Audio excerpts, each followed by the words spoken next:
So that was all about castling, piece movements, and the points of the pieces. But trust me, the points of the pieces are absolutely not important. It's just for the basics, and just for maybe for a month it will be important for you to understand the point of the pieces, just to figure out if I should give my rook for opponent's bishop. Obviously not, because I have more points. If I should give my bishop for opponent's 5 pawns, yes, I should give my bishop for opponent's 5 pawns, because I'll be getting 5 points. I'll only have to trade 3 points for that. So that's how it works. Now moving on. I forgot to mention, if anybody has any query, you can either raise hand, or you can just put it in the chat box. I'll be more than happy to entertain that. Okay, so let me go here. The impassment thing again. Yes, sure. So thing is, I'll just go with the pawn and I'll just cover up the 5th rank. Now it only works for white on the 5th rank, because there is where the white is crossing the margin, the midline margin. If opponent's pawn is traveling 2 steps at a time and it's getting stick with the white pawn, now here is where I am having the option to go to f6. I'll just go the same way the pawn captures usually. So I'll go to f6, but f5 is getting captured. Now the thing is, if this guy goes here, and suppose I decide that okay, I won't be capturing it right now, I'll be making a different move, and suppose he does a different move. Now I cannot capture this way, because the chance of capturing this pawn is only valid on the very time the pawn is moved. If I decide to move something else, I have lost the chance of en passant. But this guy has gone 2 steps again, so now I'm having the option to capture like this.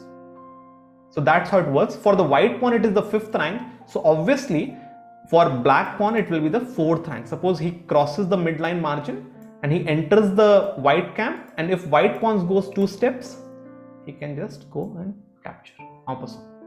Same story with the other case. If he goes here, en passant.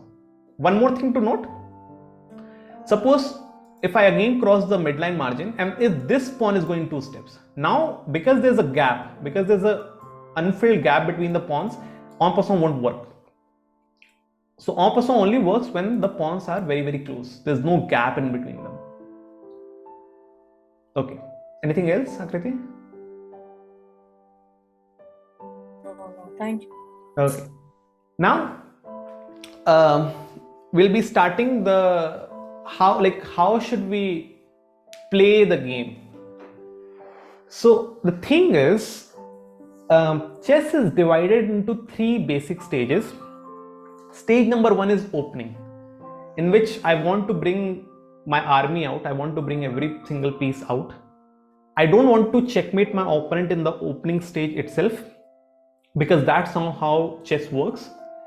Then we go to stage 2, that is the middle game, in which I try to make some plans. I try to see the weaknesses in the opponent's camp.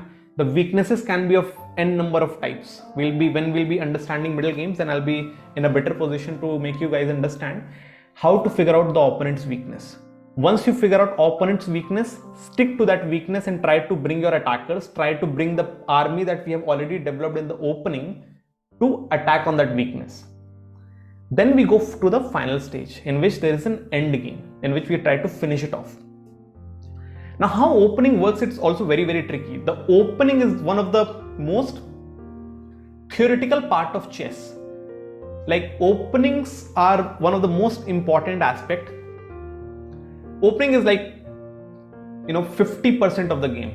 If the opening goes right, an opponent has not played the opening well, chances of your win is more than 70% or 80%. But if the opening is, say, equalish, then it's not so clear how the game will go. So to play a better opening, or at least an equal opening, we have to be very, very mindful of the fundamentals of openings. So we'll be starting with that.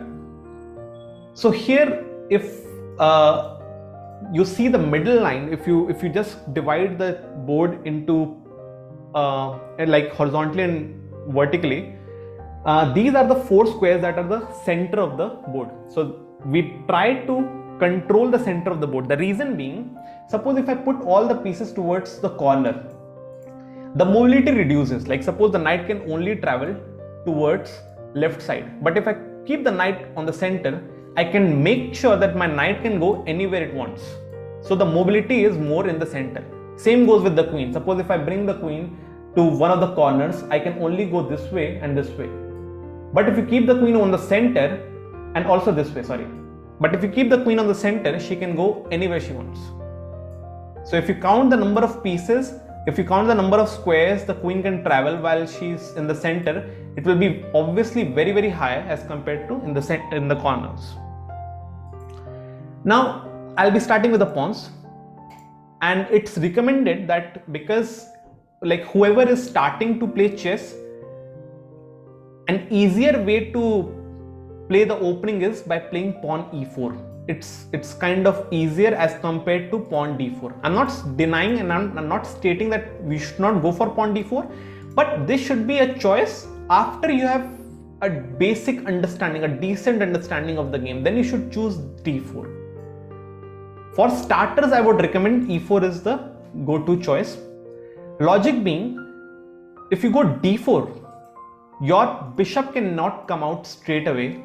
You're short of one move, and now castling is also delayed. But if you go for e4, your bishop can very smoothly come out, your knight can come out, and you can just castle. So just for the starters, just for the starting few months, it's my recommendation that everybody should choose e4. Then accordingly, how every player is having their thought process and how they are trying to make the plan, the openings can obviously change. The attackers, like the one who like to attack, they should choose e4 openings. The one who likes to go for small building of advantage, maybe by winning one pawn of the opponent, or maybe by winning 2 pawns of the opponent, and then they want to win maybe after say 50-60 moves, they should choose d4. That is the general thing. The e4 players are very attacking, they are very high in tactics, they are very, very quick in figure out, I should give my queen maybe for a knight and maybe 2 bishops. d4 players are not that strategically sound. They are very high in positional knowledge. But e4 players are very, very high in tactics. If they figure out, okay, my rook can be sacrificed to win opponent's knight, they will do that without even a single second thought. So, but it's my recommendation that I'll be asking you guys to just start with e4. e4 does 2 things. First of all, remember these 4 squares. The opening will be based around these 4 squares itself. This pawn is there in the center, it's controlling the other center square. Opponent can reply in n number of ways. Again, if opponent wants, opponent can go b6. If opponent wants, opponent can go c6. If opponent wants, opponent can go d6. Anything. The standard reply is also e5 because they want to control center straight away. They can also go g6. They can also go knight c6. They can also go d5. There are many ways in which the opponent can reply. But if we keep our fundamentals strong, we can play against any opening without even knowing the theory of it. Suppose I'll just give an example.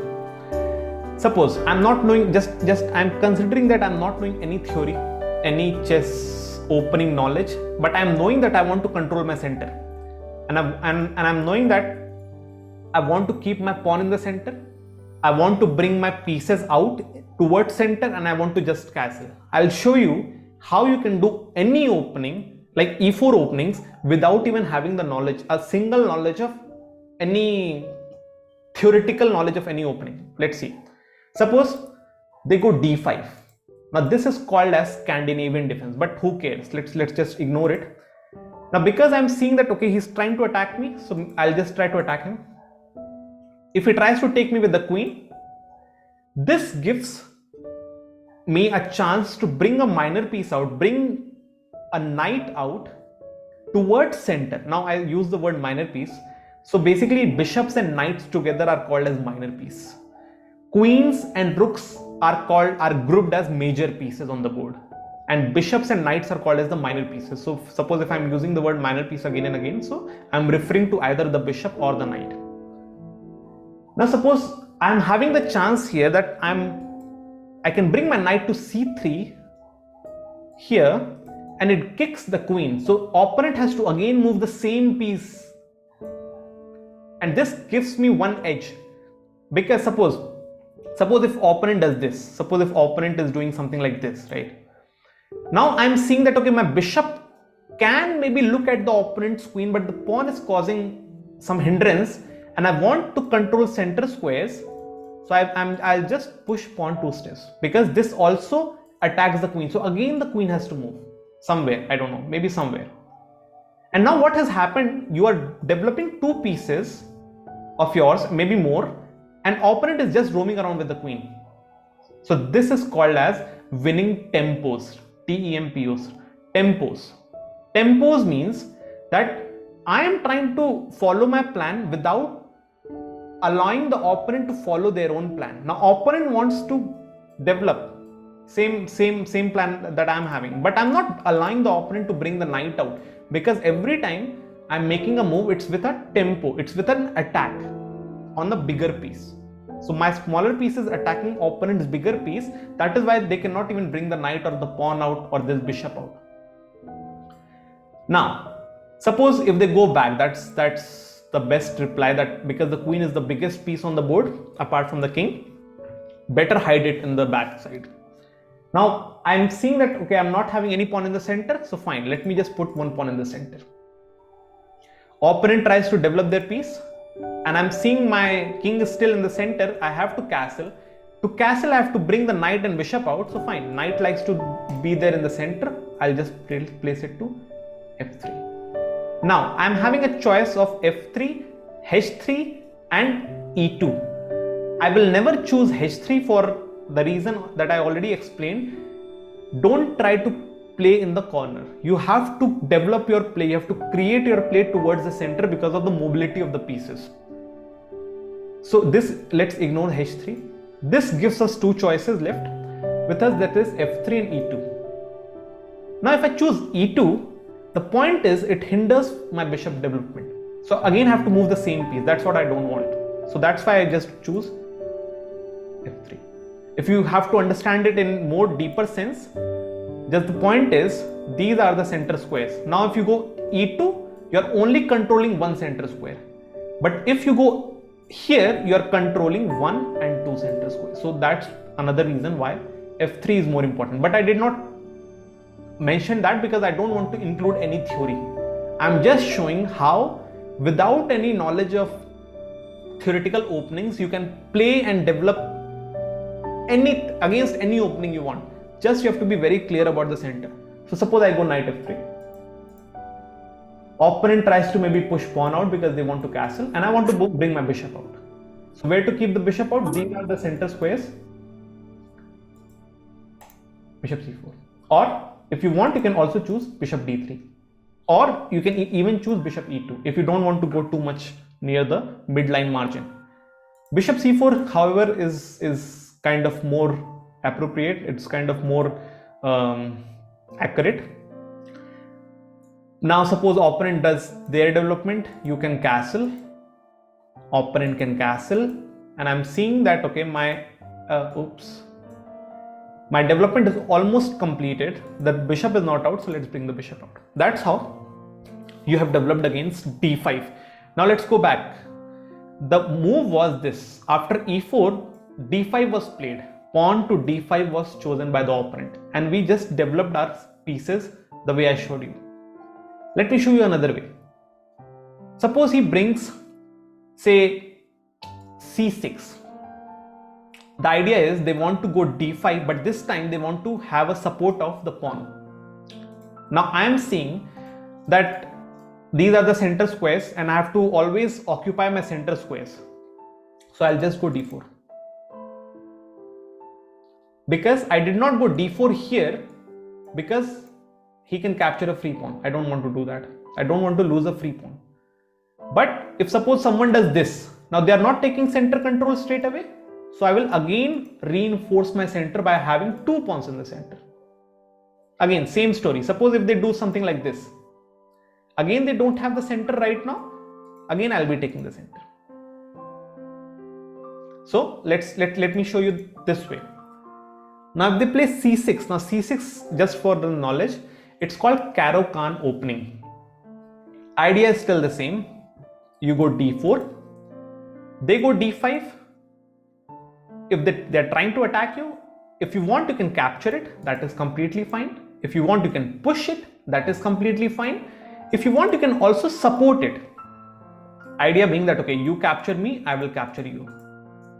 If you want, you can just capture it. He will capture because obviously he also wants to have the pawn in the center. Now the same story, just start development. Start bringing your pieces out. That's it. That's how easy development is. If you have to just be careful of where you are putting your pieces. Now after this, I'll be showing you what are the mistakes many people do when they are starting to play the openings. I never support the idea of memorization of the moves. I never ever try to support this idea because it's not the right thing to do. Now, because every time I'm seeing that, okay, I'm trying to have the bishops out like this and this, not every time it works. Suppose maybe after I go here, they can start playing something like this, and okay, I'm totally fine with that. Suppose I bring the bishop out and they can start doing this.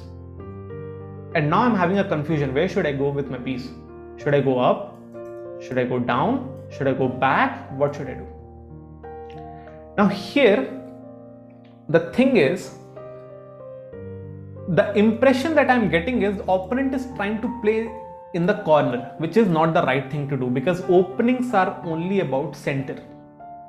Whichever side has the right center control will have the advantage in the opening. So if I want to control the center squares, I think the decision is very smooth. I'll go g3. It keeps an eye on the center squares. Or you can go here to control the center square. Now again, why g3 is better? Why going back this way is better than e3? Let me explain this. See, chess has a very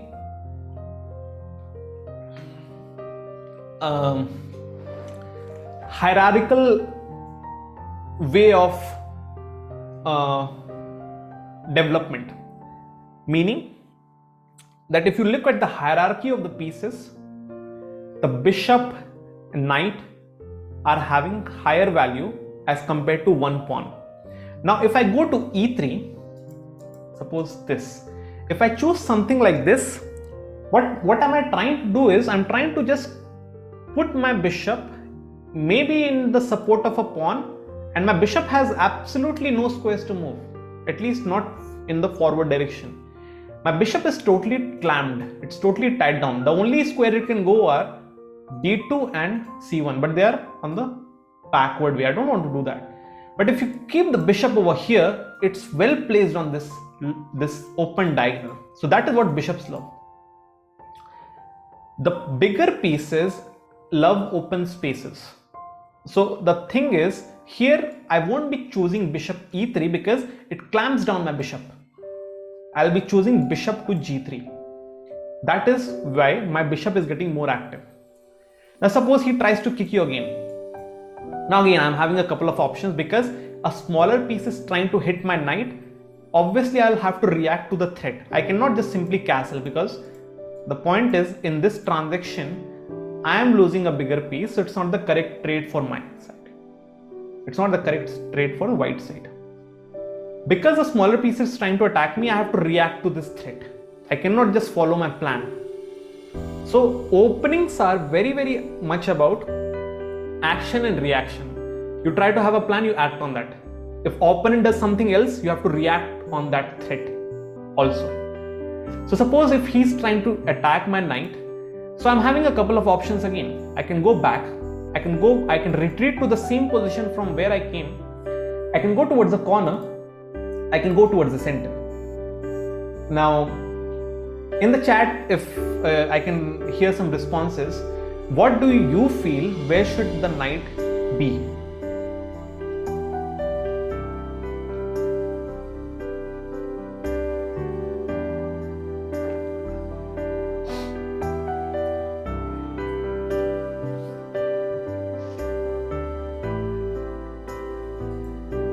Yes, of course, e5. So the knight should be on e5, because that's what the fundamental always teaches us, that knights, the pieces have to be centralized.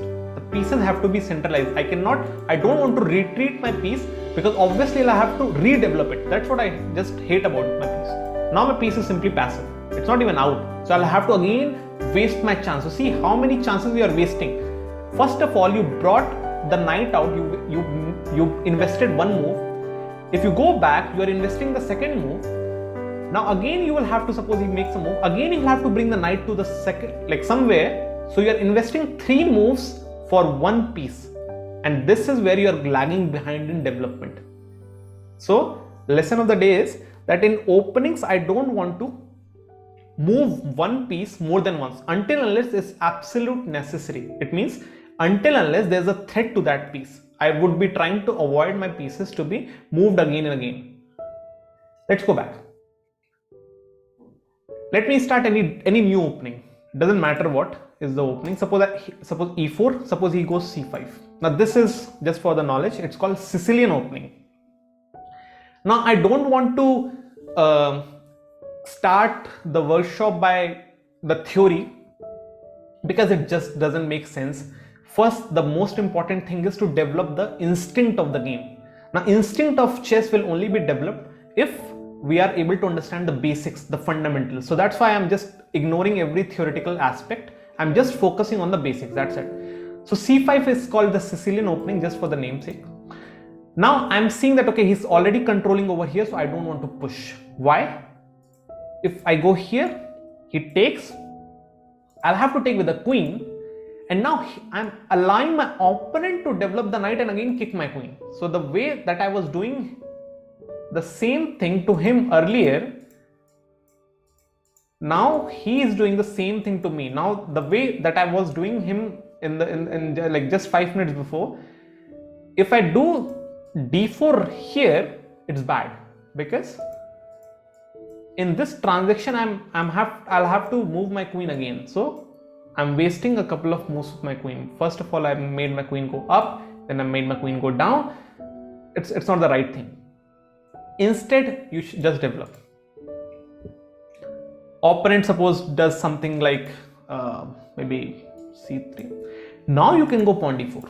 Sorry, because after takes, now this is fine. Maybe knight takes, queen takes, and now queen is there in the center, fine.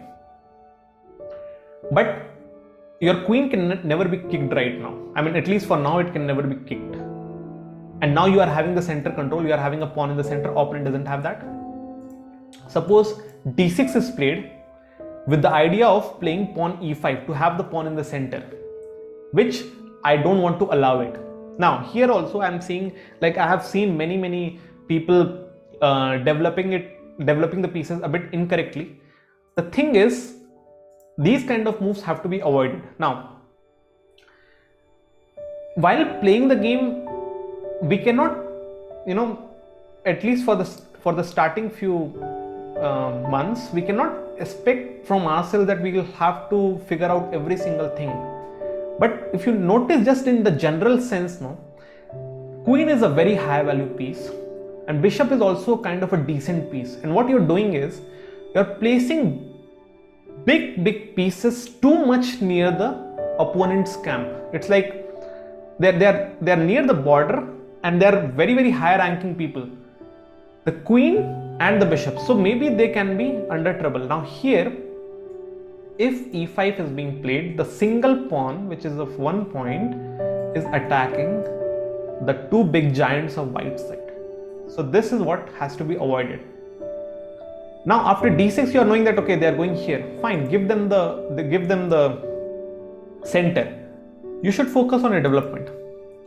You can give a check if you want. It's not recommended, although you can go here.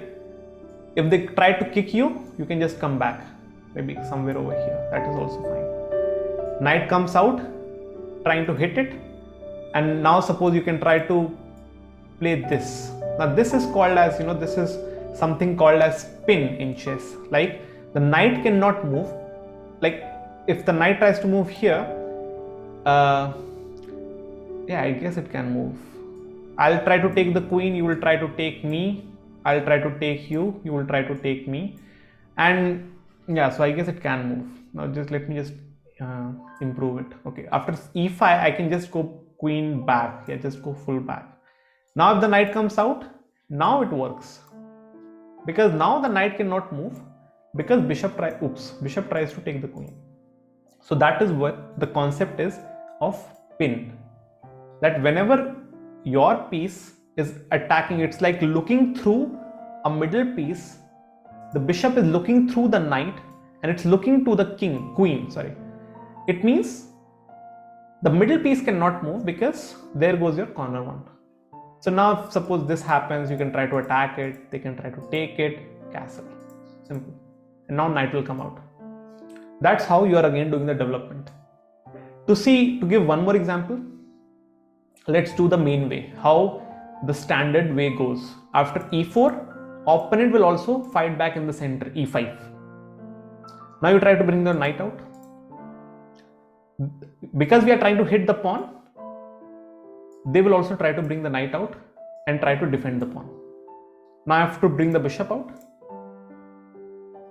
They will also try to develop their pieces, and now they're trying to hit me. So I'm seeing that, okay, the pawn is under hit. I will not act, I will not have my own plan without even seeing what my opponent is trying to do. So opponent is trying to attack my pawn, which is a center pawn, a very important pawn. So I'll have to react to this. So I'll develop a piece and defend. Now opponent also tries to develop something, and I just castle, opponent castles, and this is a general way of playing the game. Now here we have to see that, okay, this is the only piece that is still not out. So now here you have to be extra careful. Whenever there are too many pieces lined up near the middle line margin, you have to be extra careful of the development of the pieces. Now I want to put this guy as well as in the center, but the point is, it's not the right thing to do, because if you push it, you're only supporting this pawn by the queen and the knight. Number is 2. The opponent is attacking the pawn by 3 pieces. So general maths. So we should not go d4. I can go d3, however, and now my bishop can also come out. Now here as well, you have to be a bit careful. You should not bring your bishop to here, because the pawn is eyeing on the bishop. You can, however, again try to pin it. So as a precautionary move, opponent plays h6, so that not allowing the pin to happen. Because why I'm saying that now, it's very important. Suppose he does something else and you try to pin it anyways. And if he's not being very careful, suppose he does something else, and now because there is the pin, you can take advantage of the pin by hitting the knight again, by pressurizing the knight. Now I am not saying to capture it, because the queen is also capturing it back, and now the pin is gone, the threat is gone. Rather, you can pressure on the knight by a different piece of yours. Here in this case, you can bring your knight again to the center and attack it the second time. Knight takes knight is not possible, because bishop takes the queen, taking advantage of the pin. This is also bad, because what I will do, I'll just try to take the knight with check. Now because a very like the biggest piece on the board is under threat, so the smaller piece cannot do anything. Like your bishop is also under threat, but because it's a check, your bishop can never be taken up. So because he has to react to the threat, because it's a very big threat. If queen takes knight, fine, I'll just have the queen. If pawn takes, and now you are having a free pawn to capture, I can just take h6 pawn for free. And the thing is, if you now notice in the construction of the king side, if you notice at the piece construction, so this is what in the language of chess we call them as wall, a small wall in which the knight is guarding the wall and your king is hiding behind the wall. The king is very safe. Just look at the opponent's king. First of all, the wall has been destroyed.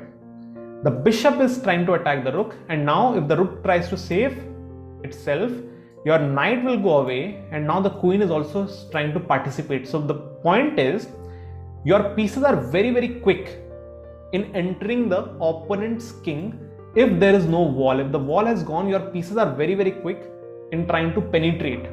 So suppose, just to make some normal moves, suppose this happens, I want to go up with the queen. maybe like this. And now just to show you a very funny move, if he tries to attack me, and now this is where practice helps us a lot. This bishop is trying to pin the pawn because the opponent is having the king over here. So suppose if my queen goes to g6 to give him a check, the pawn cannot capture the queen because bishop is not allowing the pawn to move. Now it does not work in chess that we can say that okay, the pawn will capture the queen and my bishop will capture the king. No. In chess, over here, if pawn tries to capture, it's called as illegal move. Obviously on computer it won't be even allowed, but over the board if somebody tries to do that, it's called illegal move. So we have to give the move back, like we have to restart it. Now here it is a checkmate because I go here, I'm having the support of the bishop, so here it is game over, checkmate. Now why did white give the checkmate so quickly? Because the wall was broken. And how was the wall broken? Just because of this small idea of maintaining the pressure on the knight. So this is a very, very careful step. Like whenever somebody plays d3, a very precautionary step is you just go h6. So there's no these kind of attacks. So that is how it will work. Now let's go for one more thing, and this is where I'll be focusing more in the next week's class. Like suppose if you go e4, if opponent tries to go maybe e5, here, you bring the knight out, and now suppose he is trying to give you a free pawn. Now if we notice on the position, if you look at the position carefully, the opponent is giving you a free pawn. So maybe the opponent is having something in mind to recapture the pawn back. Here you are having the option to recapture this as a free pawn, recapture this as a free pawn. Whenever you have to make a choice, always try to choose that thing which helps you in your center control. That is where you should focus more.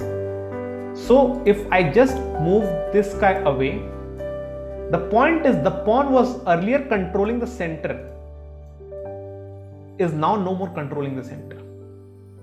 And now he can try to come up and kick the knight again. And if the knight moves wherever the knight wants, and now opponent has the center control, and even the bishop is trying to regain the pawn back in future. So that's not the right thing to do. But if you just capture towards center, it is good. Because suppose, just to explain, if somebody tries to attack the knight, it's already gone because they have exposed their king on this line. And who can come on this line? The queen. So I'll just try to bring my queen over here. Again, the reason, because it's a check move, you cannot capture my knight because it's a check. If you can try to go up, like you can try to go up, I'll give you check again. You can, and it's mate.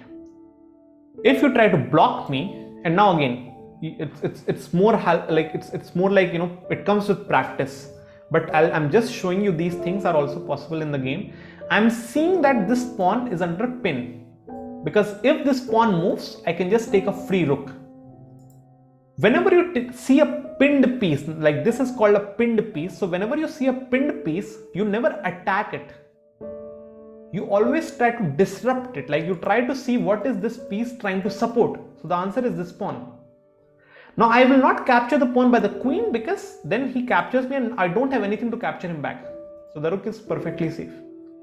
If I do the other way with the knight captures, now he cannot capture me because then I take the rook.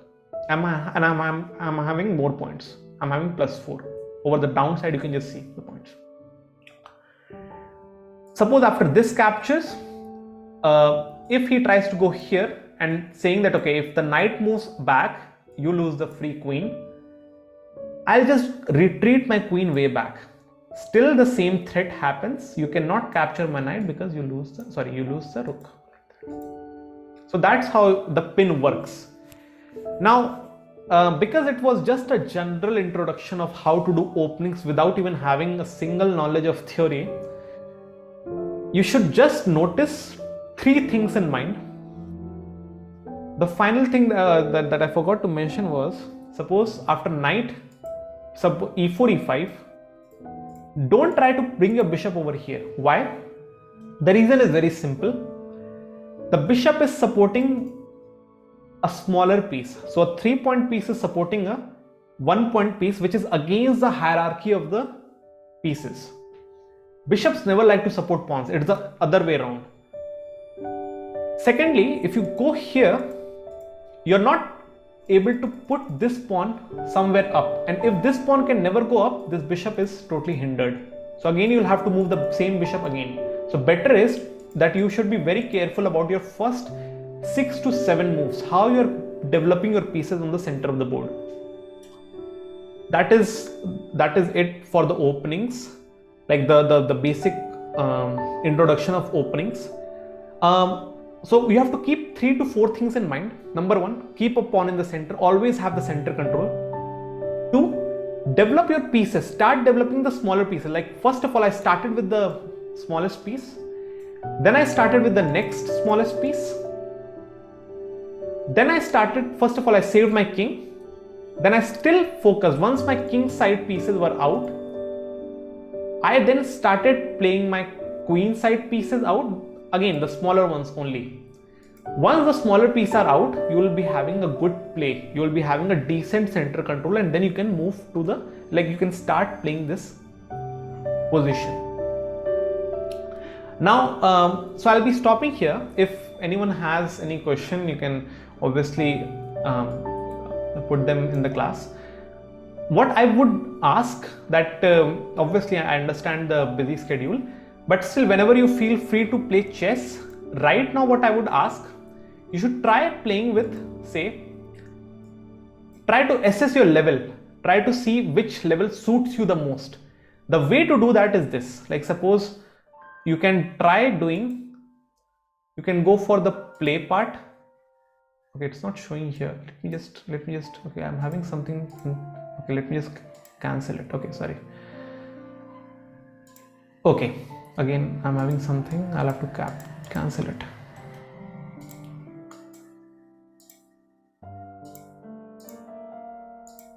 Okay, so now how to assess the level? You should start the game with, say, level 3. If, like, how to select the level? On Lichess, you can go to play, then find play with computer, and then try to go for level 3 and only play as white for now. Now level 3 you try to develop the same way. If level 3 is getting easy, we can move to level 4. And if same story, if level 4 is getting easy, we can move to level 5. But my main target would be, I will start with level 3, that is the base level that we have to set. Once we are getting comfortable with level 3, we'll be moving to higher levels. And once we get a equilibrium set, like suppose if I'm playing 2 games with level 3 and I'm seeing that I'm very comfortable in defeating level 3, I'm knowing my equilibrium that it's actually above than level 3. So let's try level 4. If level 4 is kind of challenging, maybe suppose I played 4 games, I lost 3, I won 1. So it means level 4 is my equilibrium. I have to still get positive score against level 4. So that's how we can set the level, and we can start playing the games. Now, again, we are not focusing currently on theory for maybe this week and the next week. From once these 2 weeks pass, we'll be starting a small, like, chess theories as well in the openings, and that's how we'll be progressing. So today's topic was just a general introduction of how should we develop our pieces without any theoretical knowledge. So I'll be stopping here. I'll be happy to entertain any doubts if there are any questions, and then we can wrap up the class. I have 2 questions. Yes. You might find them majorly dumb, but I have 2 questions. Sure. First thing, as kids, when we used to play chess, what we used to do was we used to play pawns first. We used to think that these are the major pieces. We used to play them later. So what we used to do, that we used to play our pawns first, and then we used to bring out the these big pieces Right. later. Was Bishop that a side very later on, stupid yes. thing to do? Like that's what we have done today, no? Like we started putting pawns in the center, but we should not play every move with the pawn. Like suppose what will happen, I'll just show you.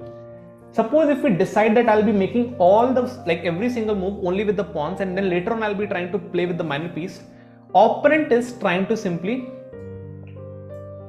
gain the advantage on us by developing more pieces. Like suppose I have to capture it, obviously. Suppose he tries to do this, and now he's trying to bring this minor pieces out, and suppose I'm still playing with my pawns. The point that happens is that now his queen, bishop and knight are having the control of the center, and we have only 2 pawns out. Also the threat is on f2 with a checkmate threat. So now suppose if we again try to block it like this, the threat can be increased by putting more and more pressure with the knights. Like I'll try to, again suppose if we try to make majorly, maybe if I try to go here. But the point is we are creating a lot of weak squares. Remember the wall that I just talked to you about? That if the wall is getting opened up, it's very easy for me to just penetrate. Now I can just try to find my way out to your king without even have to capture anything, because now the king is very exposed because the wall has been opened up. If you look at the black side king is very safe because the wall is still there. Now like if there's even any possible attack from the opponent, suppose just to make a move, if you go here, the thing is now I can even try to enter.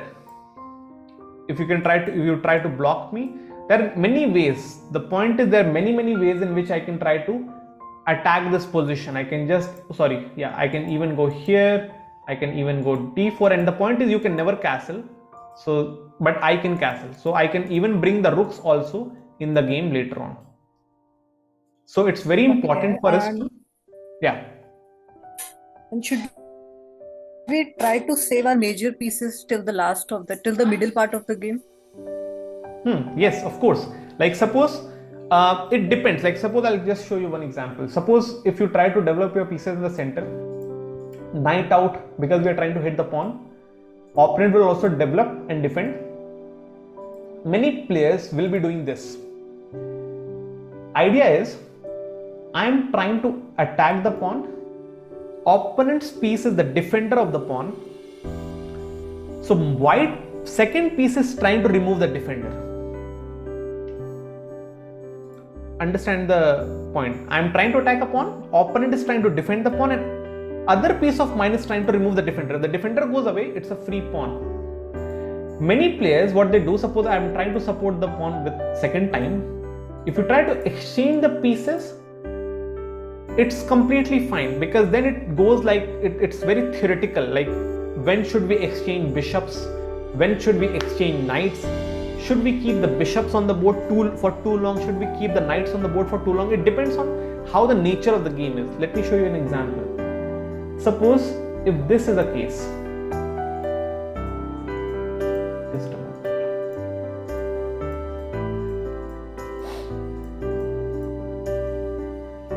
I hope the number of pawns are 4 and 3, 7. So I'll have to give some more.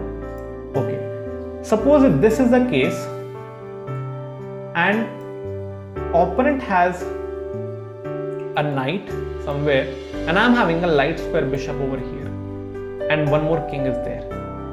Now the point is, and suppose this is the case. The point is, bishops love open space. This is a light square bishop. It can never ever go and attack the opponent side. Like suppose, let me include more pieces on the board. Let me give both the bishops, and okay, fine, I guess this is more than sufficient. Now the thing is, both the sides are having equal value pieces, but black, there's a difference in trade of the pieces. Like white is left with 2 bishops, black is left with 2 knights. It's a closed game. White is a closed game because nobody can make any progress with the pawns. Nobody can make any progress with the king because no king can enter. the king, I can move the king 100 times and I won't be finding any entry point. Suppose I can just go here, you go here, here, but you cannot go up because this is the attack. The bishop cannot enter the opponent's side anyhow because they cannot jump over the pieces. The power of jumping over the pieces are with the knights. So whenever you are playing a closed setup, here the knights are valued higher as compared to the bishops. To answer the question, why did I mention in the opening that we should never try to remember the points like knights and bishop have equal points? It's the wrong statement to say. It depends on the situation we are in. In this case, knights are higher valued because I can just go here. Suppose if you just make a random move, I just go here and I'm trying to attack, I'm trying to put pressure on the pawn. So that's how it works. But your bishops can never try to put any pressure on my pawns because they're already on the closed space. Let me change the scenario now. Suppose the scenario is this. Like end games can be of very, very different types. So suppose the scenario is this. Oops, sorry. And suppose king is here, king is here. Let me give you one bishop and let me give you a knight. Suppose this is the placement of the pieces. Now the point is, pawns are on both the sides of the board. So when the pawns are on both the sides of the board, the bishops can swing in the diagonals in just one step.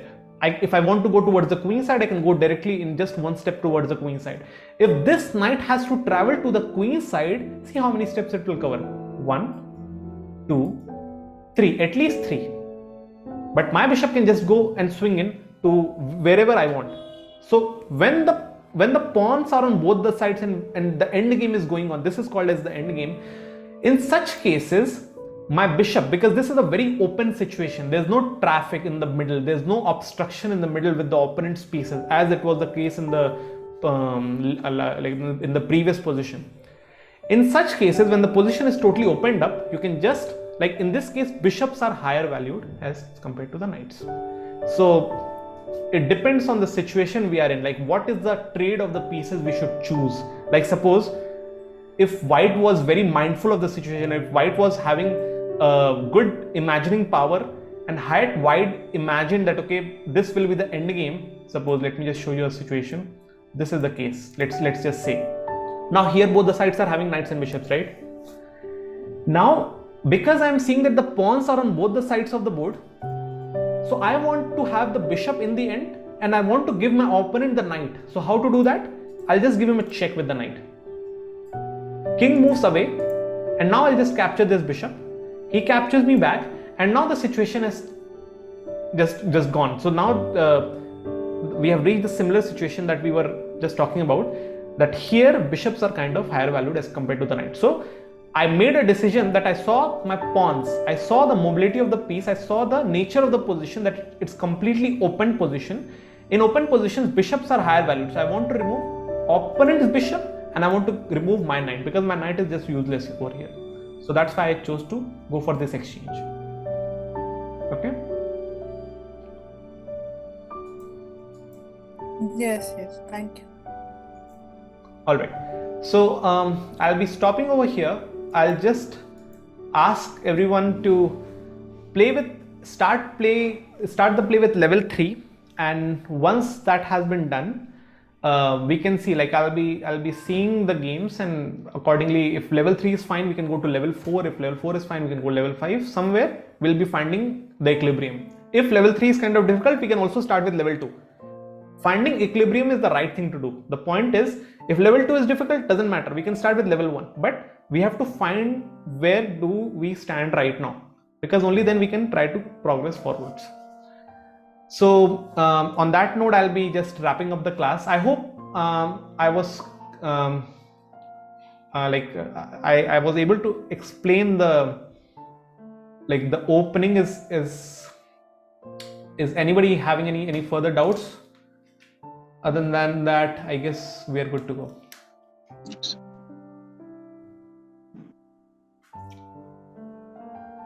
No, not at all. The class was lovely. Okay, thank you. All right, so I'll just say good night and I'll be just stopping the class. See you next week. Thank Okay, you. sir. Good night, sir. Good night, sir. Good night. Good night, sir. Good night.